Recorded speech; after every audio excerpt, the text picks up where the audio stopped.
En una tienda real teñida de púrpura, bajo el ardiente sol de Babilonia, el hombre que había conquistado el mundo conocido yacía moribundo. Sus ojos, que una vez brillaron con la fiereza de un león y la astucia de una serpiente, ahora se apagaban lentamente mientras sus generales susurraban entre sombras. ¿Quién habría imaginado que el gran Alejandro de Macedonia, el invencible conquistador que doblegó imperios y caminó con dioses, sería derrotado no por el filo de una espada enemiga, sino por algo mucho más siniestro? Esta es la historia de cómo el destino, ese juez implacable, conspiró contra el hombre que se atrevió a desafiar los límites del mundo mortal. El año era 336 a.C., y en los salones del Palacio Real de Pella, una tragedia estaba a punto de cambiar el curso de la historia. Filipo II de Macedonia, el hombre que había transformado su reino en la potencia militar más temida de Grecia, celebraba la boda de su hija Cleopatra Eurídice cuando el destino mostró su primera carta. Pausanias de Oréstide, capitán de la Guardia Real, se acercó al rey con una sonrisa que ocultaba años de resentimiento. En un momento que duró apenas un latido del corazón, la daga encontró su objetivo, y el gran Filipo caía desplomado mientras la sangre real se derramaba sobre el mármol blanco del suelo. En medio del caos y los gritos de terror, un joven de apenas 20 años se alzó como el águila que había soñado ser desde niño. Alejandro, hijo de Filipo y de la misteriosa Olimpíade de Epiro, no era simplemente un príncipe más. Había sido forjado por el mejor de los maestros, Aristóteles, el filósofo que le enseñó que el conocimiento era poder, y Leónidas de Epiro, el espartano que templó su cuerpo como el hierro se templa en el fuego. Pero había algo más en este joven que lo distinguía de cualquier mortal ordinario, una ambición que ardía como una llama sagrada y una creencia inquebrantable de que estaba destinado a caminar entre los dioses. Los primeros días de su reinado fueron una sinfonía de decisiones calculadas y acciones fulminantes. Mientras los enemigos de Macedonia celebraban prematuramente la muerte de Filipo, creyendo que el reino se desmoronaría bajo el peso de un rey tan joven, Alejandro demostró que la sangre real que corría por sus venas no era común. Con la frialdad de un estratega veterano y la ferocidad de un guerrero bárbaro, aplastó las rebeliones que brotaron como maleza venenosa por todo su territorio. Tebas, la orgullosa ciudad que había osado desafiar su autoridad, se convirtió en el primer ejemplo de lo que significaba oponerse al nuevo rey de Macedonia. No fue simplemente una conquista, fue una declaración escrita con fuego y sangre. Las llamas que consumieron la ciudad ancestral se alzaron al cielo como un sacrificio a los dioses, y el humo negro que se extendía por el horizonte llevaba un mensaje claro a todos los rincones de Grecia. Había nacido un nuevo señor de la guerra, y su ira era tan terrible como la de los dioses olímpicos. Pero destruir ciudades rebeldes era apenas el preludio de la verdadera sinfonía que Alejandro tenía la intención de componer. Sus ojos, heredados de su padre pero encendidos con una llama propia, se dirigían hacia el este, hacia las tierras doradas del imperio persa donde Darío III, el rey de reyes, gobernaba sobre territorios que se extendían desde las costas del Mediterráneo hasta las montañas de la India. Era allí donde el destino lo llamaba, donde las profecías susurraban que encontraría tanto su gloria más radiante como su perdición más oscura. La preparación para la campaña asiática fue una obra maestra de organización militar y diplomática. Alejandro no se limitó a reunir soldados, forjó una máquina de guerra que combinaba la disciplina macedonia con la versatilidad griega, creando algo que el mundo nunca había visto. 35.000 hombres cruzarían el Helesponto con él, pero no eran simplemente guerreros. Entre sus filas marchaban ingenieros capaces de construir ciudades, eruditos que documentarían cada descubrimiento, artistas que inmortalizarían cada victoria, y médicos que lucharían contra la muerte misma por preservar la vida de sus camaradas. En la primavera del año 334, mientras las primeras flores brotaban en los campos de Macedonia, el joven rey se despidió de su tierra natal sabiendo, con esa certeza sobrenatural que lo caracterizaba, que jamás regresaría. Su madre, Olimpíade, la mujer que había plantado en su mente las semillas de la grandeza divina, lo vio partir con lágrimas que brillaban como diamantes en sus ojos. Había criado no a un hijo, sino a un destino, y ahora ese destino caminaba hacia su cita con la inmortalidad. El cruce del Helesponto fue más que un movimiento militar, fue un ritual sagrado. Alejandro, ataviado con la armadura que había pertenecido a Aquiles, se dirigió personalmente al timón del primer barco.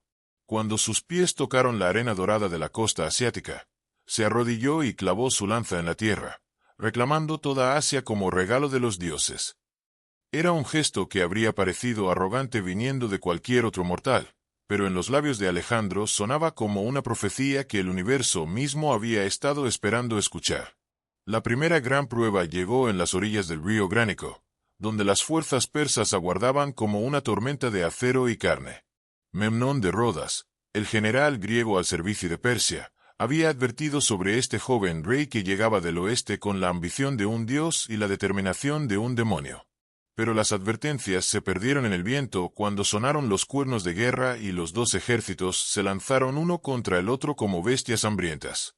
Alejandro no dirigió la batalla desde una colina segura, como hacían los reyes prudentes. Cabalgó directamente hacia el corazón del enemigo, con su casco coronado por plumas blancas que lo convertían en el blanco perfecto para todo arquero persa que tuviera la fortuna de apuntarle. Su espada, forjada por los mejores herreros de Macedonia, cantaba su letal canción mientras cegaba vidas enemigas como un segador divino. Cuando la victoria finalmente coronó sus esfuerzos, no fue simplemente porque había vencido a un ejército. Había demostrado que los dioses verdaderamente caminaban a su lado. Las ciudades griegas de la costa asiática lo recibieron como al libertador que habían estado esperando durante décadas. En Éfeso, los sacerdotes del templo de Artemisa declararon que la diosa había abandonado su santuario la noche anterior para asistir al nacimiento de Alejandro, una profecía que ahora cobraba nuevo sentido. En Mileto y Halicarnaso, las cadenas persas se rompieron como hielo bajo el sol primaveral, y la libertad floreció nuevamente en tierras que habían olvidado su dulce sabor. Pero el destino, ese tejedor implacable de tragedias y triunfos, tenía preparada una prueba que haría palidecer todas las anteriores. En Gordión, la antigua capital frigia, aguardaba un enigma que había confundido a los más grandes sabios durante siglos, el nudo gordiano. La leyenda decía que quien lograra desatar aquel enredo imposible de cuerdas se convertiría en el señor de toda Asia.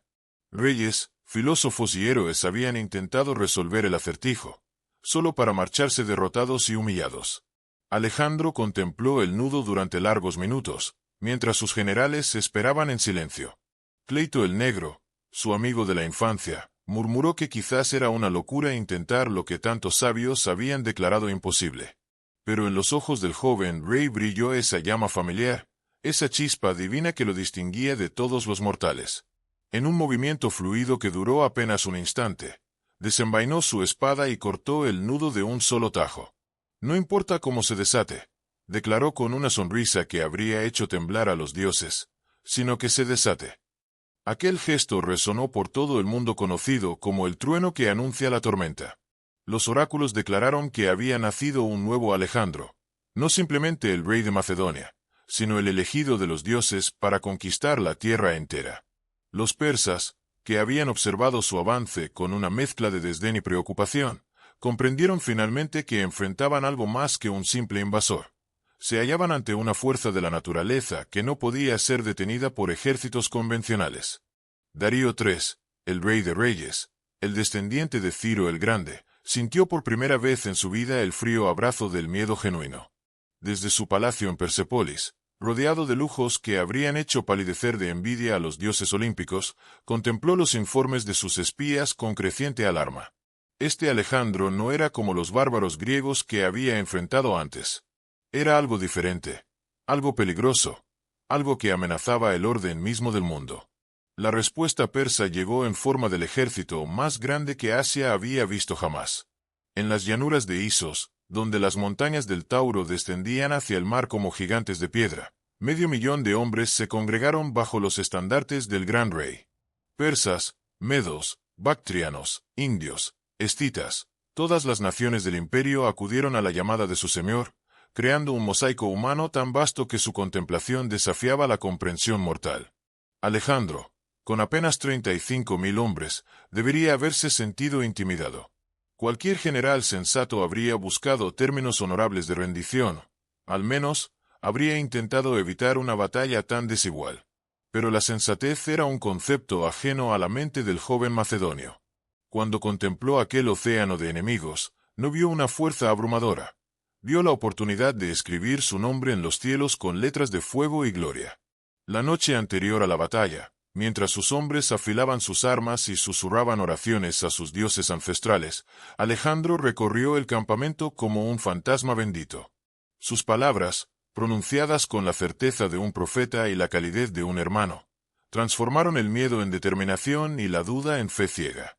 Les habló de la inmortalidad que los aguardaba, de las canciones que los bardos compondrían sobre sus hazañas, de las estatuas que se alzarían en su honor por toda la eternidad. Cuando el alba dorada se alzó sobre las montañas de Cilicia, trayendo consigo el día que cambiaría el destino del mundo, ambos ejércitos se desplegaron como piezas en el tablero de los dioses.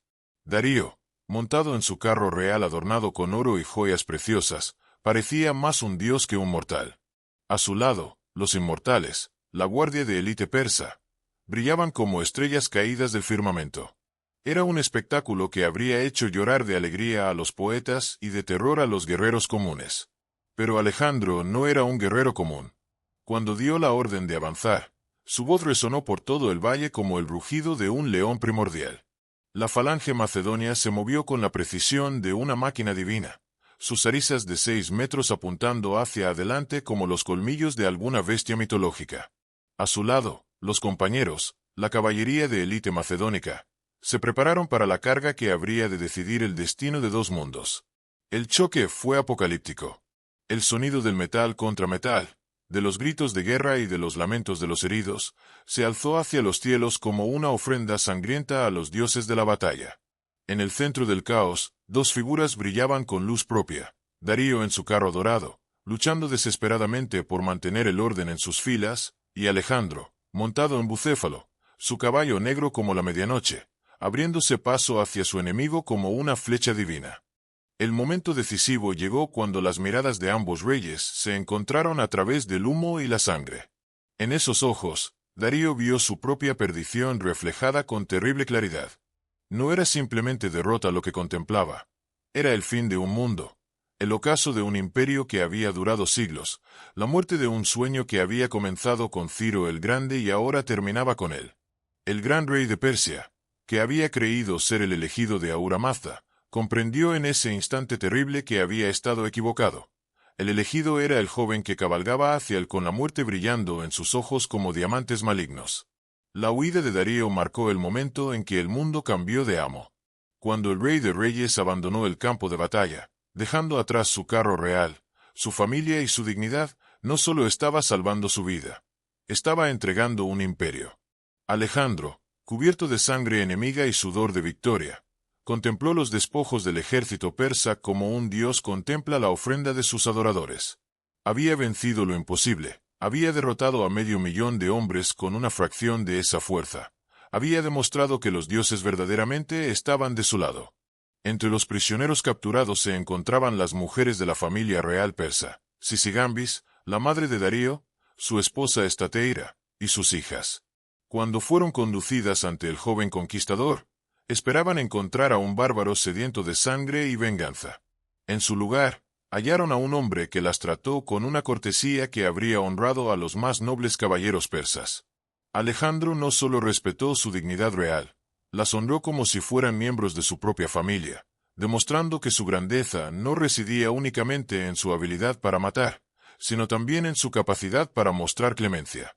Este gesto, que podría haber parecido una simple formalidad política, reveló algo profundo sobre la naturaleza de Alejandro.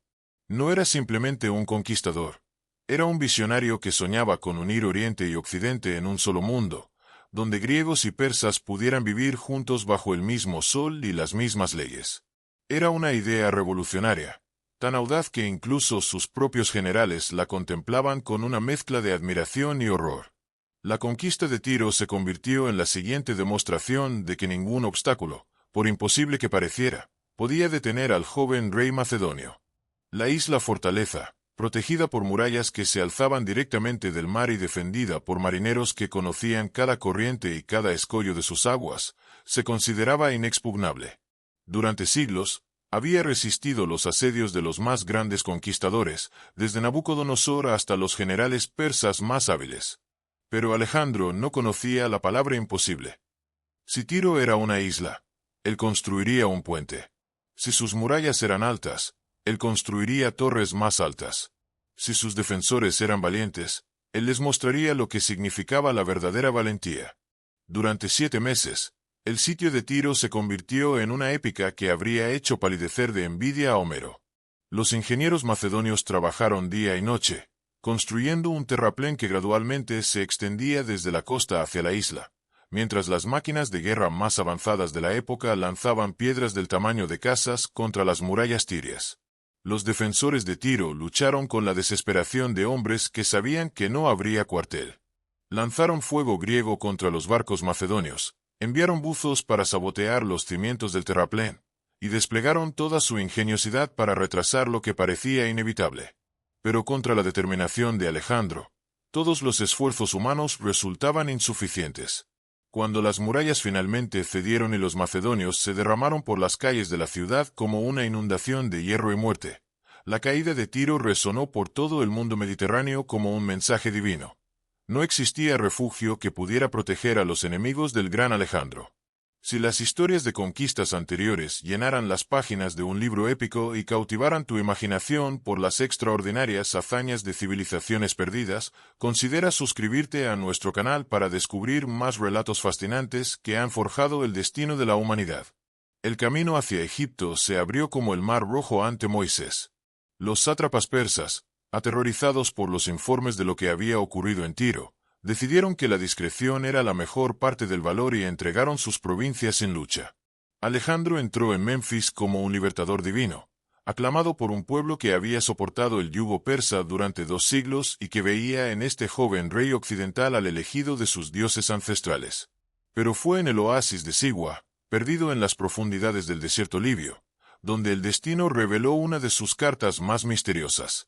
El oráculo de Amón-Ra, reconocido en todo el mundo antiguo como la voz más auténtica de la divinidad, había atraído durante milenios a reyes y profetas en busca de sabiduría. Alejandro, siguiendo el llamado de algo más profundo que la simple curiosidad, emprendió el peligroso viaje a través del desierto con una pequeña escolta. Las arenas del Sáhara casi se cobraron la vida del conquistador antes de que pudiera encontrar las respuestas que buscaba. Tormentas de arena que cegaban a hombres y bestias, el sol implacable que convertía la armadura en hornos de metal, y la sed que volvía locos a los más fuertes guerreros, todos estos peligros acecharon a la pequeña expedición. Pero cuando finalmente llegaron al oasis sagrado, sus ojos contemplaron algo que desafió toda comprensión racional.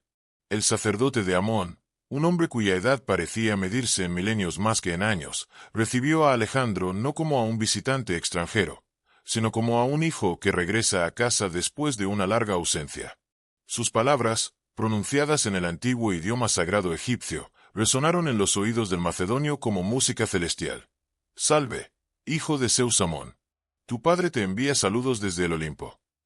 Lo que ocurrió durante las horas que Alejandro pasó a solas con el oráculo permanece como uno de los grandes misterios de la historia. Cuando finalmente emergió del santuario, su rostro había cambiado. Ya no era simplemente el rey de Macedonia o el conquistador de Persia. Era algo más, algo que sus propios generales apenas podían comprender. Había entrado al templo como un mortal extraordinario y había salido como un dios en potencia, llevando consigo secretos que jamás revelaría completamente a ningún otro ser humano. El regreso a la guerra se produjo con la fundación de Alejandría, la ciudad que habría de convertirse en el faro intelectual del mundo antiguo. Pero esta no fue simplemente otra fundación colonial. Fue el primer paso en la materialización del sueño alejandrino de fusionar Oriente y Occidente. La nueva ciudad se diseñó como un crisol donde griegos, egipcios, judíos y persas pudieran trabajar juntos en la construcción de un futuro común. Mientras tanto, Darío III se preparaba para el enfrentamiento final. En las llanuras de Gaugamela, cerca de la antigua Nínive, el rey de reyes congregó un ejército que superaba incluso a la fuerza que había llevado a Isos. 1 millón de hombres, según las crónicas más conservadoras, se reunieron bajo los estandartes persas. Carros falcados tirados por caballos entrenados para matar, elefantes de guerra traídos desde la India, arqueros a caballo de las estepas y la flor y nata de la nobleza persa. Todo el poder del imperio se concentró en aquel punto para enfrentar al demonio macedonio que amenazaba con destruir el orden establecido desde los tiempos de Ciro. Alejandro, con apenas 47.000 hombres, contempló aquel océano de enemigos desde una colina cercana. Sus generales, veteranos curtidos en 100 batallas, sintieron por primera vez la mordedura del miedo genuino. Incluso Parmenión, el más experimentado de todos ellos, sugirió un ataque nocturno para igualar las probabilidades. Pero Alejandro rechazó la propuesta con una sonrisa que helaba la sangre. «No robaré la victoria», declaró. «Que se diga que Alejandro venció a Darío en combate justo, bajo la luz del sol, para que ningún hombre pueda cuestionar jamás que los dioses favorecen al más digno». La noche antes de Gaugamela, mientras sus soldados dormían agotados por los preparativos, Alejandro permaneció despierto contemplando las estrellas. Sabía ya, en lo más profundo de su corazón, que aquella sería su victoria más gloriosa y al mismo tiempo el primer paso hacia su perdición. Los astrólogos dirían más tarde que esa noche, Marte y Saturno danzaron juntos en el cielo, presagiando triunfo y tragedia en igual medida. El amanecer del 1 de octubre del año 331 trajo consigo el día que habría de decidir el destino del mundo conocido. Cuando los primeros rayos del sol iluminaron las llanuras asirias, revelaron un espectáculo que habría hecho temblar a los dioses, dos mundos enfrentados en la batalla final por la supremacía. De un lado, el imperio más antiguo y poderoso de la tierra. Del otro, la ambición encarnada en un solo hombre y su pequeño ejército de fanáticos. La batalla comenzó con el rugido ensordecedor de los carros falcados persas, lanzados contra las líneas macedonias como meteoritos de hierro y muerte. Pero Alejandro había previsto esta táctica, y sus hombres se abrieron como las aguas del mar, permitiendo que los carros pasaran inofensivamente entre sus filas antes de cerrarse nuevamente como una trampa mortal. Los conductores persas, esperando encontrar carne blanda, se hallaron rodeados por lanzas macedonias que los atravesaron como agujas atraviesan seda. En el ala derecha, Alejandro dirigía personalmente a los compañeros en una carga que habría de pasar a la historia como la más devastadora de la antigüedad. Bucéfalo, su caballo negro, parecía volar sobre el campo de batalla, llevando a su amo hacia el corazón del ejército enemigo con la velocidad del rayo y la inevitabilidad de la muerte. La zarisa de Alejandro, esa lanza de 6 metros que había heredado de su padre, cegaba vidas enemigas mientras él se abría paso hacia su objetivo final, el carro dorado donde Darío luchaba desesperadamente por mantener el control de la batalla. El momento culminante llegó cuando los dos reyes se encontraron cara a cara por segunda y última vez. Darío, rodeado por los cadáveres de sus guardias más fieles, contempló el rostro del joven que había venido del oeste para destruir su mundo. En esos ojos macedonios no vio odio ni crueldad, vio algo mucho más terrible: la certeza absoluta de la victoria, la seguridad inquebrantable de quien sabe que los dioses luchan a su lado. Por segunda vez, el rey de reyes huyó del campo de batalla, pero esta vez su huida marcó no solo el fin de una batalla, sino el fin de un imperio que había durado más de 2 siglos.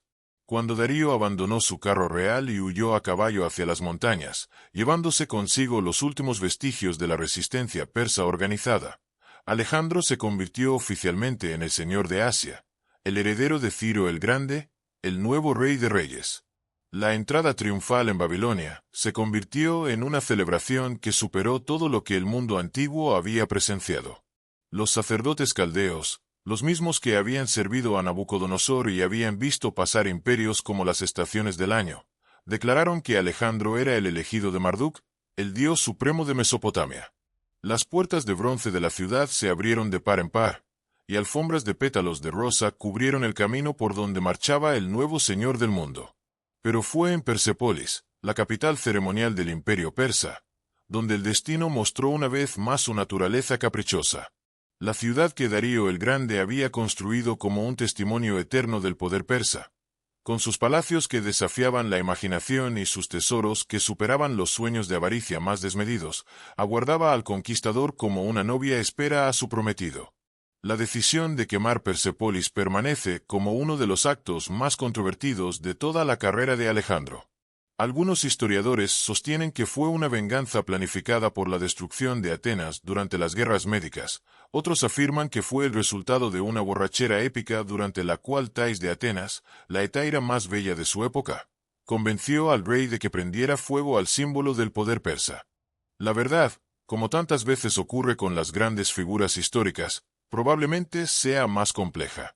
Aquella noche, mientras las llamas consumían los palacios que habían tardado siglos en construirse, Alejandro contempló la destrucción con una mezcla de triunfo y melancolía que sus compañeros no pudieron comprender.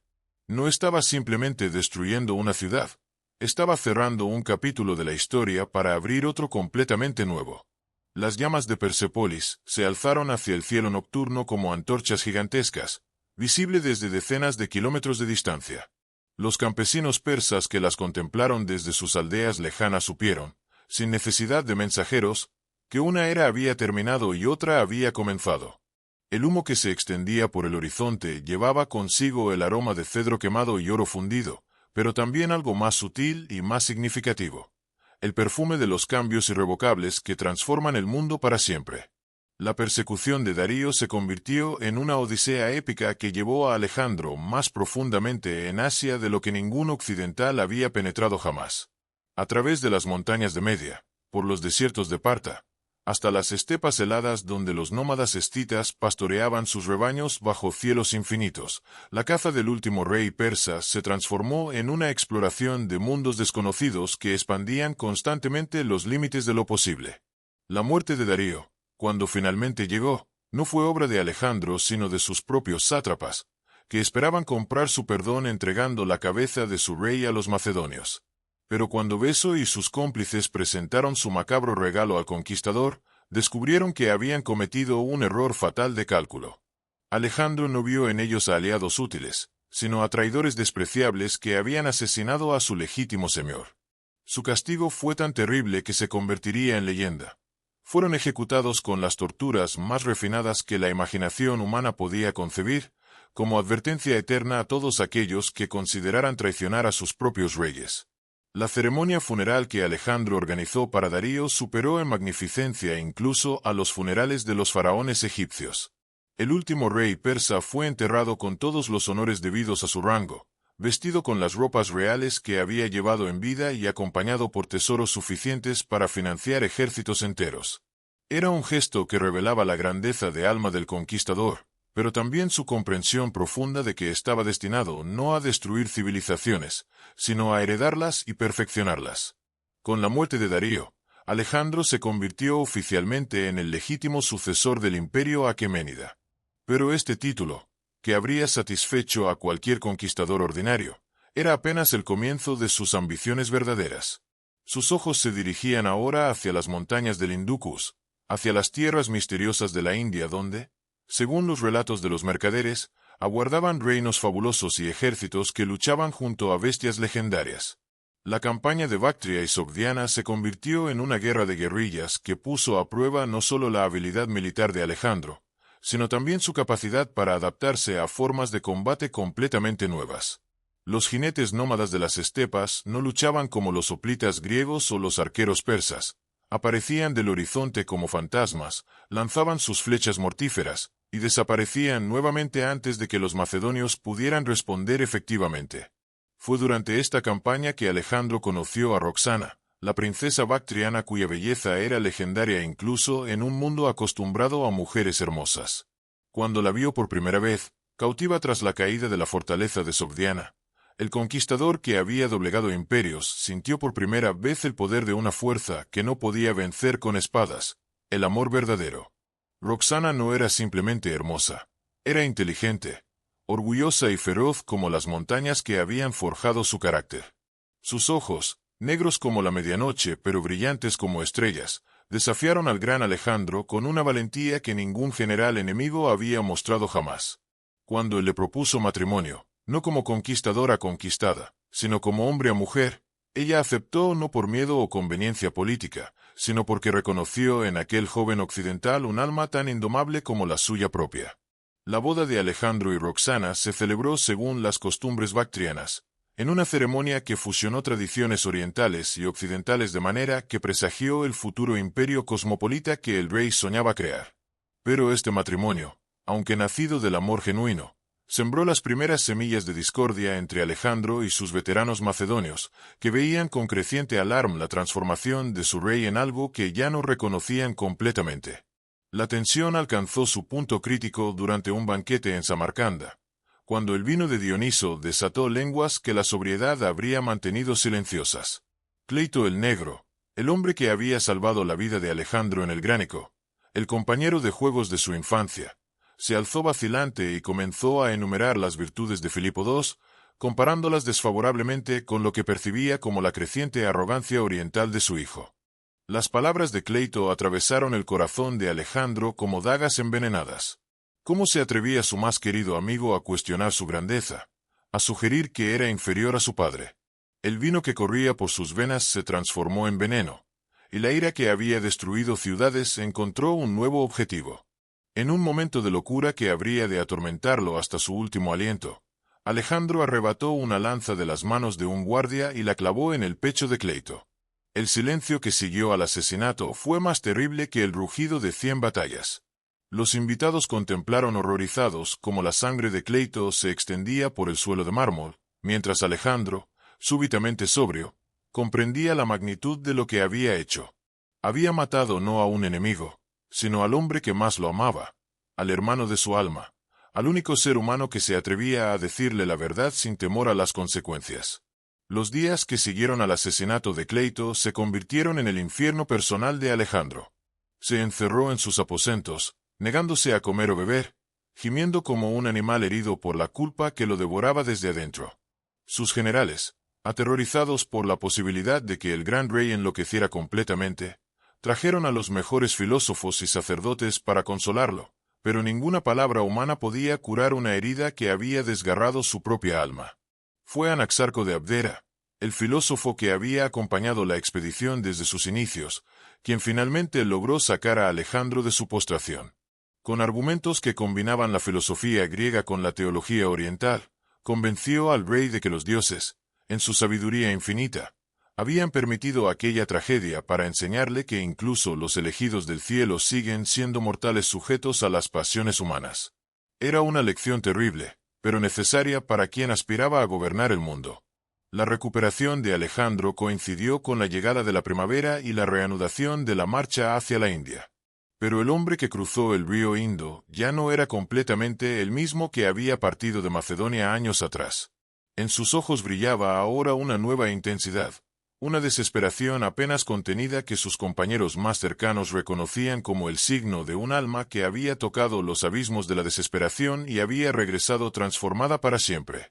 La India que se extendía ante el ejército macedonio era un mundo de maravillas que desafiaba a toda descripción. Selvas donde los árboles crecían hasta alturas que parecían tocar las nubes, ríos tan anchos que sus orillas opuestas se perdían en la bruma del horizonte, y ciudades cuya arquitectura combinaba elegancia y monumentalidad de maneras que ni griegos ni persas habían imaginado jamás. Pero las maravillas naturales y arquitectónicas palidecían ante la maravilla más extraordinaria de todas, los elefantes de guerra que los rajas indios empleaban como tanques vivientes.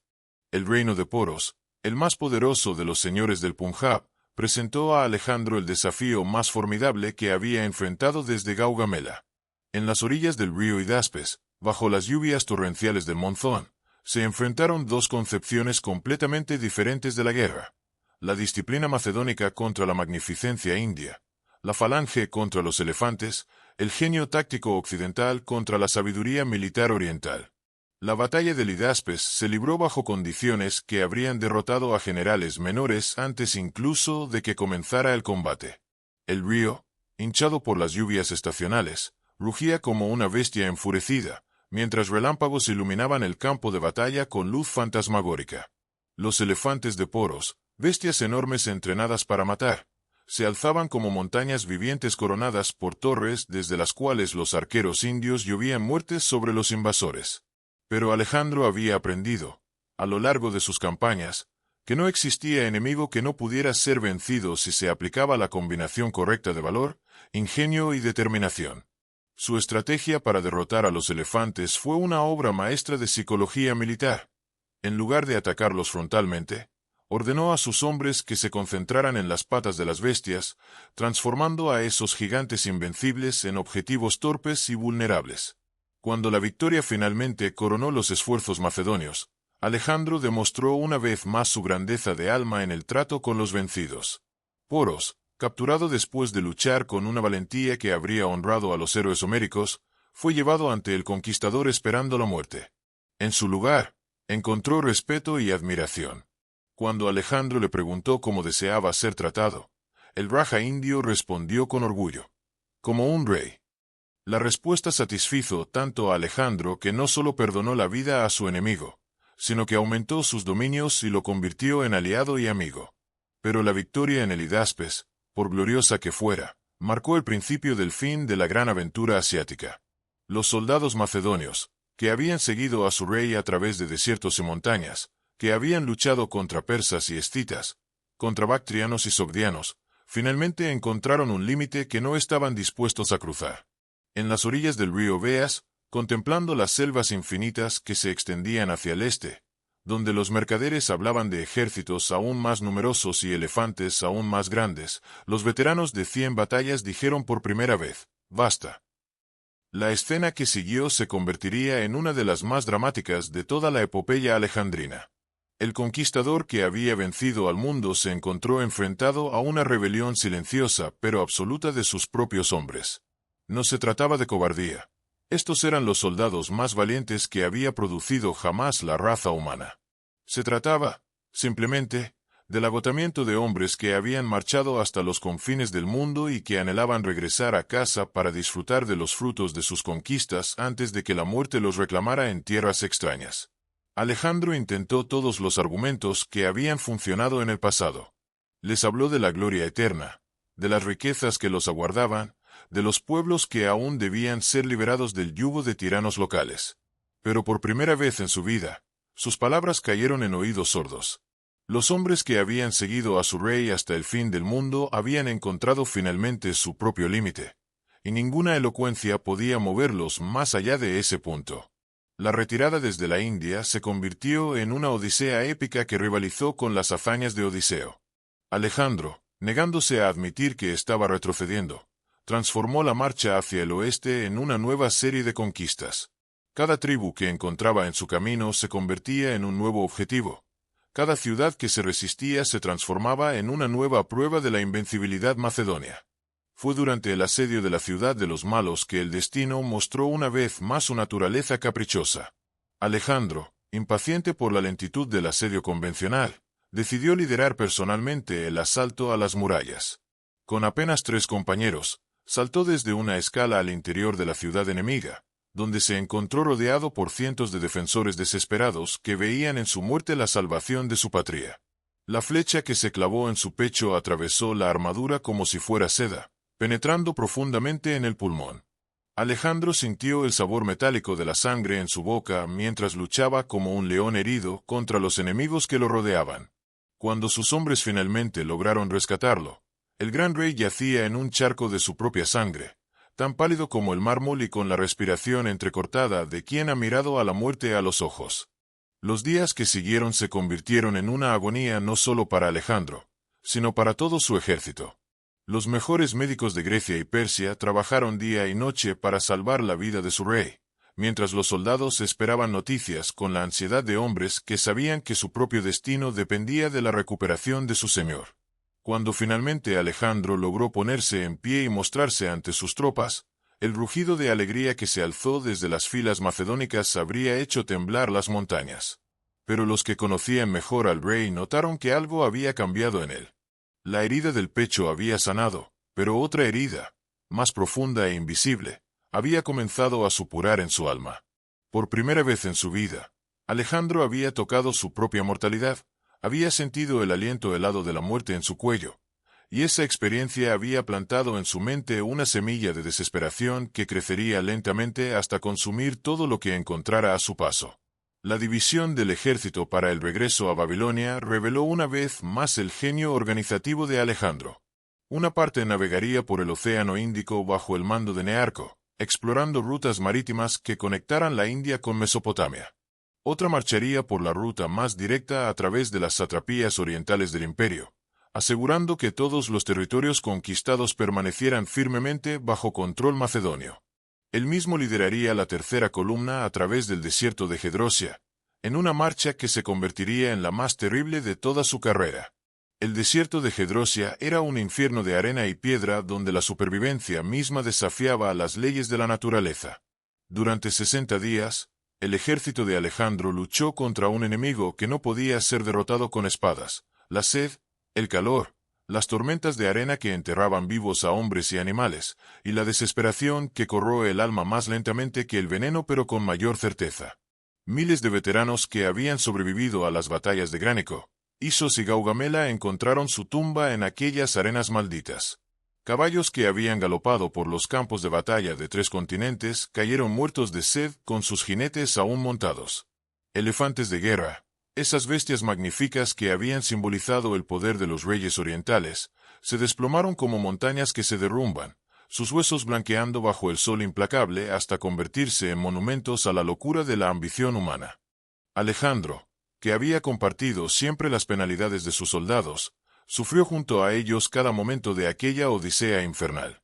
Cuando le ofrecieron el último casco de agua que quedaba en toda la columna, lo derramó sobre la arena ante los ojos de sus hombres, demostrando que prefería morir de sed junto a ellos antes que vivir sabiendo que había bebido mientras sus soldados sufrían.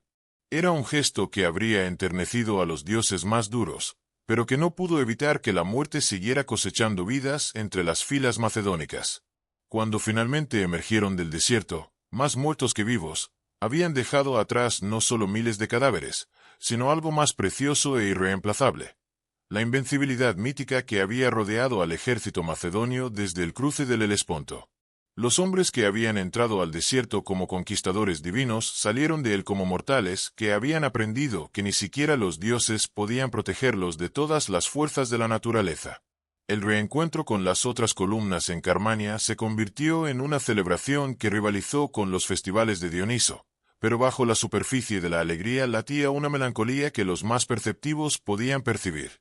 Demasiados asientos permanecían vacíos en los banquetes, demasiadas voces familiares habían enmudecido para siempre en las arenas de Gedrosia. El ejército que regresaba a Babilonia era victorioso, pero ya no era invencible, era humano, y por tanto mortal. Si estas epopeyas de valor y ambición despiertan en ti la pasión por conocer más sobre los grandes conquistadores que forjaron nuestro mundo, no olvides suscribirte para explorar juntos los secretos más fascinantes de la historia antigua que aguardan por ser revelados. El regreso a Babilonia marcó el comienzo de la fase más compleja y ambiciosa del reinado de Alejandro. La ciudad que había sido el corazón del imperio persa se transformó en el laboratorio donde el joven rey intentaría forjar una nueva forma de civilización que fusionara lo mejor de Oriente y Occidente. Los proyectos que concibió durante estos meses finales de su vida habrían transformado el mundo de maneras que apenas podemos imaginar. El primer paso en esta transformación fue la famosa boda de Susa, donde Alejandro orquestó el matrimonio masivo de 90 de sus oficiales macedonios con princesas persas de la más alta nobleza. Él mismo tomó como segunda esposa a Estateira, la hija de Darío III, en una ceremonia que simbolizaba la unión definitiva de los dos imperios más poderosos del mundo. Era un gesto político de genio puro, pero también algo más profundo: el intento consciente de crear una nueva raza de gobernantes que heredaran la sabiduría de ambas civilizaciones. Pero las bodas de Susa, por magníficas que fueran, representaron también el momento en que la tensión entre Alejandro y sus veteranos macedonios alcanzó el punto de ruptura. Los soldados que habían seguido a su rey hasta los confines del mundo vieron en estas uniones no una política sabia, sino una traición a todo lo que habían luchado por preservar. Cuando Alejandro anunció su intención de licenciar a los veteranos más ancianos y reemplazarlos con jóvenes persas entrenados a la manera macedonia, la rebelión fue inmediata y absoluta. En Opis, a orillas del Tigris, se produjo el enfrentamiento más dramático entre Alejandro y su ejército desde el motín del Beas. Pero esta vez, el rey no se limitó a argumentar o suplicar, desplegó toda la majestuosidad terrible de su ira divina. Con una voz que resonaba como el trueno de Zeus, les recordó cada batalla que habían ganado juntos, cada tesoro que habían compartido, cada gloria que habían alcanzado bajo su liderazgo. Y cuando terminó, con un gesto que los dejó sin aliento, los desafió a marcharse si así lo deseaban, advirtiéndoles que él continuaría su obra con o sin ellos. El efecto fue inmediato y devastador. Los veteranos que un momento antes gritaban desafíos se postraron llorando ante su rey, suplicando perdón por haber dudado de su grandeza. Era una demostración del poder casi sobrenatural que Alejandro ejercía sobre los corazones humanos, pero también la última vez que podría emplearlo con plena efectividad. Algo se había roto en la relación entre el rey y sus soldados, una confianza que jamás podría ser completamente restaurada. Los meses que siguieron estuvieron llenos de proyectos grandiosos que revelaban la visión casi divina que Alejandro tenía del futuro. Planeaba una expedición naval alrededor de Arabia, que habría conectado el Océano Índico con el Mediterráneo a través del Mar Rojo. Soñaba con construir ciudades que rivalizaran con Alejandría en todos los continentes conocidos. Contemplaba campañas que habrían llevado sus estandartes hasta las columnas de Hércules en el oeste y las tierras heladas del norte, donde los hiperbóreos adoraban a Apolo bajo auroras boreales. Pero el destino, ese dramaturgo cruel que había guiado toda la vida de Alejandro, tenía preparado un final que ningún poeta habría osado imaginar. En una Babilonia sofocante bajo el calor del verano mesopotámico, donde el aire mismo parecía espeso como miel y cargado de presagios, el conquistador del mundo comenzó a sentir los primeros síntomas de lo que sería su batalla final. Todo comenzó después de un banquete en honor de Nearco, el almirante que había completado exitosamente su exploración del Océano Índico. Alejandro bebió profundamente, como era su costumbre en las celebraciones, pero esta vez el vino parecía transformarse en veneno en sus venas. Una fiebre terrible se apoderó de él, una fiebre que ardía como el fuego sagrado y que no respondía a ninguno de los remedios que los mejores médicos del mundo conocido intentaron aplicar. Los días que siguieron se convirtieron en una agonía que habría quebrado el espíritu de cualquier mortal común. Alejandro, el hombre que había caminado por campos de batalla como un dios de la guerra, yacía postrado en su lecho real, consumido por una enfermedad que desafiaba toda comprensión médica. Sus generales se reunían en corrillos susurrantes, especulando sobre las causas del mal que aquejaba a su señor, más importante aún, sobre lo que ocurriría si el impensable se hacía realidad. ¿Era veneno, como susurraban algunos? ¿Habían logrado finalmente sus enemigos lo que ningún ejército había conseguido en campo abierto? ¿O se trataba de algo más siniestro, la ira de los dioses ante la ibris de un mortal que había osado igualarse a ellos? Los astrólogos caldeos estudiaban los cielos buscando respuestas, mientras los sacerdotes de Marduk ofrecían sacrificios en los zigurats que se alzaban como montañas artificiales sobre la llanura babilónica. En sus momentos de lucidez, Alejandro dictaba órdenes que revelaban una mente que, incluso al borde de la muerte, seguía funcionando con la precisión de una máquina divina. Organizaba la sucesión de su imperio, distribuía tesoros entre sus compañeros más fieles, y planificaba campañas que jamás llegaría a dirigir. Era como si su espíritu, incapaz de aceptar los límites de la mortalidad, siguiera luchando contra un enemigo que no podía ser derrotado con estrategia o valor. El momento más desgarrador llegó cuando sus soldados, enterados de la gravedad del estado de su rey, exigieron verlo una última vez. En una procesión silenciosa que habría arrancado lágrimas a las estatuas de mármol, desfilaron ante el lecho donde yacía el hombre que había sido su dios de la guerra, su hermano mayor, su guía hacia la inmortalidad. Muchos de estos veteranos endurecidos por 1000 batallas, lloraron como niños al contemplar la fragilidad del ser humano que había parecido invencible. Alejandro, reuniendo las fuerzas que le quedaban, intentó hablar a cada uno de sus hombres, recordar sus nombres, sus hazañas, los momentos compartidos en la gloria y el peligro. Era su manera de despedirse, su último regalo a los hombres que habían sacrificado sus vidas para hacer realidad sus sueños imposibles. Cuando ya no pudo hablar, siguió saludándolos con gestos débiles de su mano, hasta que incluso ese movimiento se volvió imposible. La pregunta que todos hacían pero nadie se atrevía a formular directamente llegó finalmente de labios de Perdicas, uno de sus generales más cercanos. ¿A quién dejas el reino, señor? La respuesta de Alejandro, pronunciada con un hilo de voz que apenas se distinguía del susurro del viento, habría de desatar décadas de guerra civil. Al más fuerte. ¿Era esta una declaración de principios o simplemente la última ironía de un hombre que había dedicado su vida a desafiar los límites de lo posible? Los historiadores seguirían debatiendo el significado de esas palabras durante siglos, mientras el imperio que Alejandro había forjado con sangre y genio se fragmentaba en los reinos helenísticos que habrían de dominar el mundo mediterráneo durante generaciones. En la tarde del 13 de junio del año 323 a.C., Cuando el sol de Mesopotamia comenzaba su descenso hacia el horizonte occidental, Alejandro de Macedonia exhaló su último aliento. Tenía apenas 32 años, la misma edad que Cristo al morir, y había conseguido en su breve vida lo que la mayoría de los mortales no lograrían en 10 existencias. Había conquistado un imperio que se extendía desde el Danubio hasta el Indo, había fundado ciudades que perdurarían milenios, y había fusionado civilizaciones de maneras que cambiarían para siempre el curso de la historia humana. La noticia de su muerte se extendió por el mundo como un incendio terrible. En Macedonia, su madre Olimpíade recibió la noticia con un grito que, según las crónicas, se escuchó desde Pella hasta las montañas del Olimpo.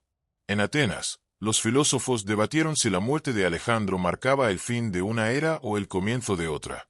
En Egipto, los sacerdotes declararon que el hijo de Amón-Ra había regresado a reunirse con su Padre Divino entre las estrellas.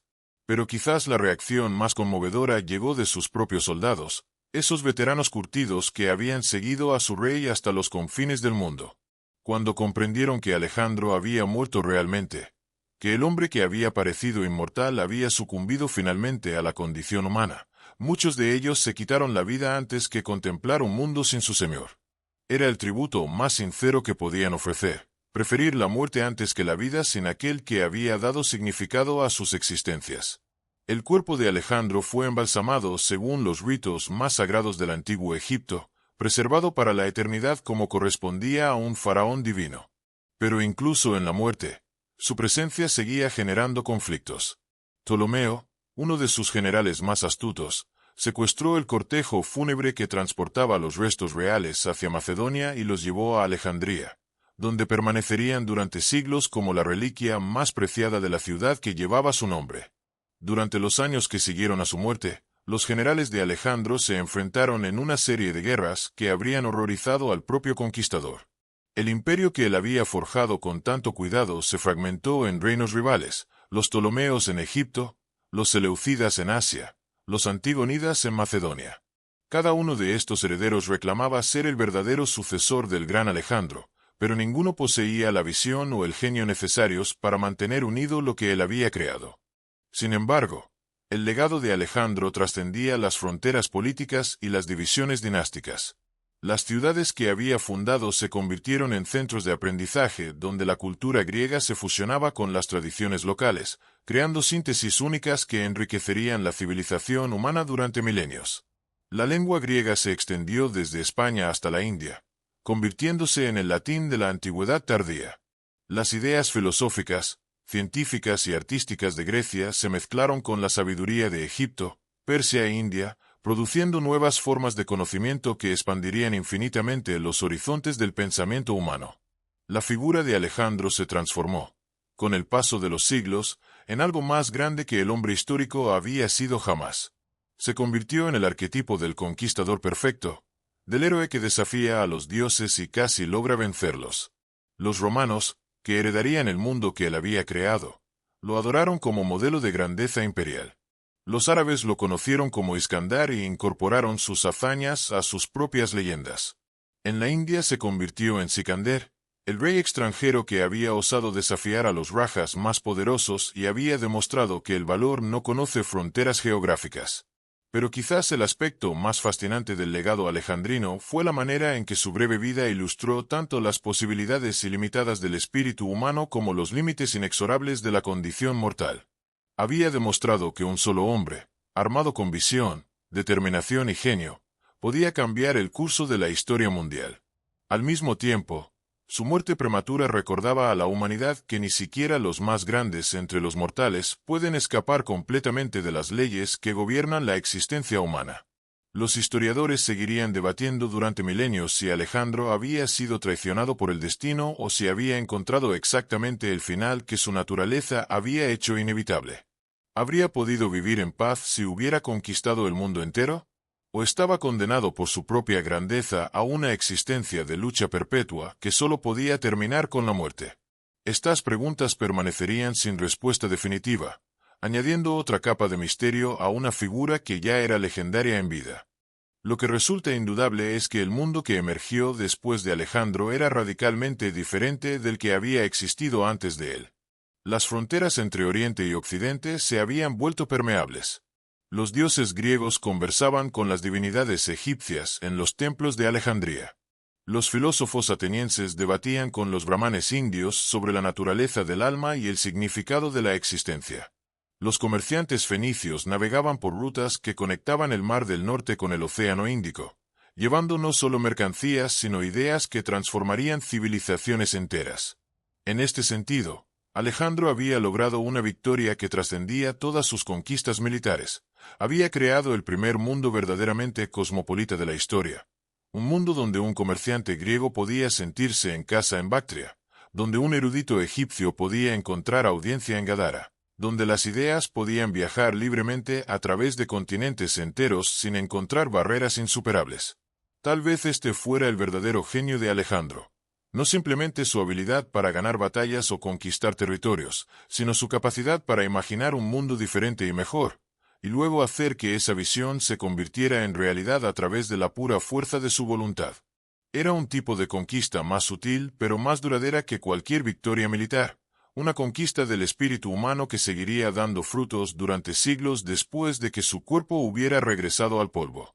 Cuando contemplamos la vida de Alejandro desde la perspectiva de más de 2 milenios, lo que más impresiona no son tanto las batallas que ganó o los territorios que conquistó, sino la audacia de su visión y la pureza de su dedicación a esa visión. En una época cuando la mayoría de los hombres apenas podían imaginar el mundo más allá de las fronteras de su ciudad natal, él concibió un imperio que abarcara la totalidad del mundo conocido. En una era de tribalismo y xenofobia, soñó con una humanidad unificada donde griegos y bárbaros pudieran vivir juntos como hermanos. Estos sueños, que habrían parecido locuras delirantes viniendo de cualquier otro hombre, se convirtieron en realidades tangibles bajo el toque de su genio. Y aunque su muerte prematura impidió que completara totalmente su visión, plantó semillas que seguirían germinando durante siglos, recordando a las generaciones futuras que los límites de lo posible son mucho más amplios de lo que la mayoría de los mortales se atreven a imaginar. En las historias que han cautivado a la humanidad durante milenios, pocos relatos igualan la intensidad épica de aquellos conquistadores que desafiaron al propio destino. Si sientes que estas crónicas de grandeza y tragedia despiertan en ti una sed insaciable por conocer más secretos de las civilizaciones que forjaron nuestro mundo, te invito a que te suscribas a nuestro canal, donde cada semana desenterramos los tesoros más fascinantes de la historia antigua. Así termina la saga de Alejandro Magno, el hombre que nació rey y murió Dios, que conquistó el mundo conocido pero fue derrotado por su propia mortalidad. Su historia nos recuerda que la grandeza verdadera no se mide en territorios conquistados, sino en la capacidad de transformar para siempre el curso de la historia humana. En apenas 32 años, este joven macedonio logró lo que parecía imposible: unir Oriente y Occidente en un abrazo que perduraría milenios. El destino, ese juez implacable, le concedió la inmortalidad que tanto anhelaba, pero no de la manera que había esperado.